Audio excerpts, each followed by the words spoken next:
Un chef d'État qui se parjure n'est pas digne de la fonction du fait de l'exemplarité morale qui l'accompagne. Togoata Apedoama, Emmanuel Macron s'est difficilement défait de sa challenger Marine Le Pen au second tour de la présidentielle en France. Avec 58% des suffrages, Macron est réélu pour un second et dernier mandat. Entre deux mots, il faut choisir le moindre, conseiller Jean de La Fontaine. Le président sortant, bien qu'impopulaire, était manifestement le moindre mal pour les Français sur lequel la majorité a porté son choix. Contrairement à la grande majorité des peuples africains qui se sont montrés relativement indifférents, la réélection de Macron a suscité une ferveur chez le club de dictateurs et apprentis dictateurs africains accros au pouvoir qui multiplient des mandats présidentiels dans leur pays.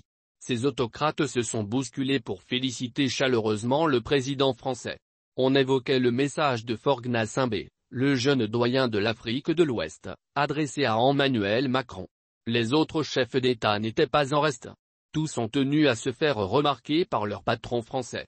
Paul Biya, Denis Sassou Nguesso, Alassane Dramane Ouattara, Ali Bongo Ondimba, Macky Sall, Paul Kagame, Mahama Idriss Déby, etc. Tous sont tenus à saluer la brillante réélection d'Emmanuel Macron. Il m'est particulièrement agréable de vous adresser, en mon nom et celui du peuple camerounais, mes vives et chaleureuses félicitations à l'occasion de votre brillante réélection à la magistrature suprême de votre pays, écrit le dictateur camerounais, Paul Biya. Il poursuit, en vous confiant ce nouveau mandat, le peuple français confirme son attachement indéfectible aux valeurs qui fondent la République française. Il entend également saluer les efforts en faveur de la justice sociale et du progrès qui ont marqué votre action tout au long du précédent quinquennat. Le ton est tout autant élogieux chez Denis Sassou Nguesso, Alassane Dramane Ouattara ou encore Ali Bongo Ondimba qui ont réaffirmé leur entière disponibilité à œuvrer avec Macron au raffermissement des relations entre leur pays et la France.